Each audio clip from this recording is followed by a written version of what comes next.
Itu sebabnya kita melihat orang bukan dari salah dan taatnya, tapi bagaimana dia kembali kepada Allah. Apakah ketika dia taat bersama Allah, apakah dia ketika dia maksiat kembali ke Allah, itu yang penting. Maka ketika kita suhbah kepada syaikh, ya, ramai orang murid suhbah kepada syaikh, hidup bersama saya setiap hari.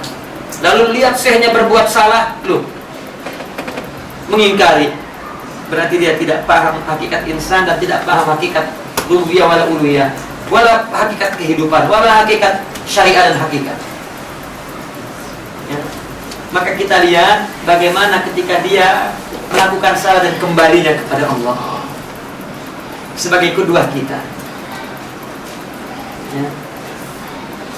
Maka ada kisah, pernah saya kisahkan mungkin, seorang syair tua, ya, dia dikenal seorang wali, seorang yang soleh, syaikh ya. Kemudian lalu seorang perempuan yang tampak ininya semua pakaiannya tidak muhajabat.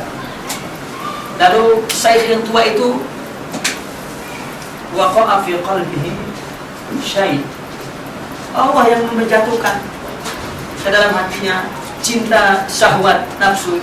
Padahal berpuluh-puluh tahun dia hidup dengan rohani dan sebagai orang rabbani dan rohani.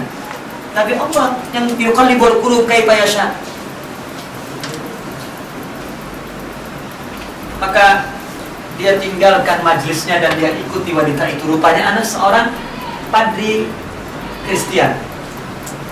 Maka dia datang, saya tengok ada wanita masuk sini, saya ingin melamarnya dia sebagai istri. Oh, itu anakku. Oh iya kak, tak apa, anakmu pun tak boleh. Karena ada syaratnya. Apa syaratnya? Lepaskan imamahmu dan jubahmu. Dilepaskan, dibuang jubah imamahnya ini, sorban besarnya, dibuang jubahnya, dibuang. Kata padri itu, bukan itu maksudku, agamamu, Islammu buang. Oke, saya sudah keluar dari Islam sekarang. Terkejut padri itu, karena dikira ini seorang dikenal ulama soleh, mursyid kamil, wali. Dikiranya kalau disuruh tinggal agamanya tak enak, tapi rupanya dia tinggalkan agamanya. Terkejut, akhirnya oh ada lagi syaratnya apa? Anak saya perempuan ini punya kambing-kambing yang perlu digembala, masih kecil lagi.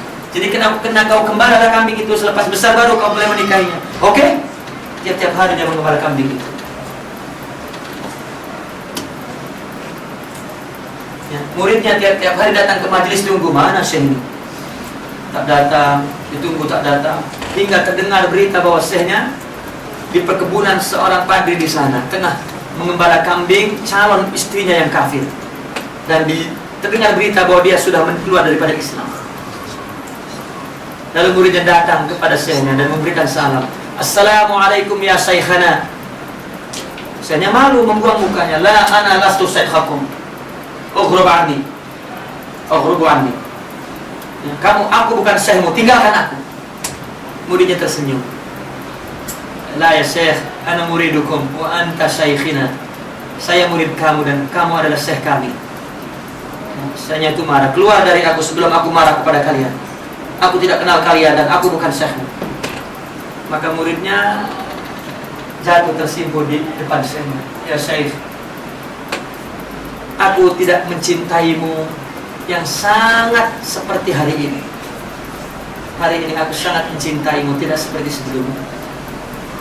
Ya syekh, engkau yang mengajarkanku bahwa semua manusia jelmaan Allah dan tidak memiliki dirinya, memiliki Allah yang memiliki.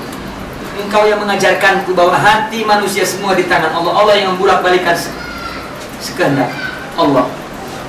Syekh, engkau yang mengajarkanku dan menyampaikanmu kepada menyampaikan kami kepada Allah. Ya Syekh, kami tidak melihat sesuatu semua dari Allah. Syekh, kembalilah. Semoga Allah membuka dan mengembalikan hatimu dengan kata-kata. Sebagaimana engkau telah membuka hatiku dan mengantarkanku kepada Allah. Ini adalah murid yang berhasil dididik oleh gurunya. Bahwa sebetulnya tarbiyah itu untuk Allah, bukan untuk syekh. Syekh mungkin berubah kafir, tapi kita jangan berubah. Kalau kita memang sudah sampai kepada Allah oleh sebab syekh. Karena yang sebenarnya murabi adalah Allah, bukan syekh. Maka saya itu beristighfar dan bersyahadat, asyhadu an la ilaha illallah, asyhadu anna Muhammadar Rasulullah. Maka diberikan tangannya dan dicium bolak-balik oleh muridnya dan diangkat dibawa pulang. Mandi, cukur kembali yang tidak terurus itu, memakai serban, memakai jubah, dan esok hadir di majelis dan kembali membicarakan tentang tauhid dan Allah. Ya, itulah hidup. Melihat Allah tidak saling menyalahkan, merendahkan, menghinakan, lah, saling menyempurnakan hidup ini. Jika memang sudah sampai kepada Allah, dia akan tahu. Inilah syuhud maknanya. Tidak ada yang buruk manusia di mata. Dia melihat semuanya Allah. Ya, itulah saya mengatakan murid sampai ke sana. Sehingga pada gitu, bukan saat, oh saya macam itu, loh, memang macam apa? Lagipun dia tak paham tentang hakikat.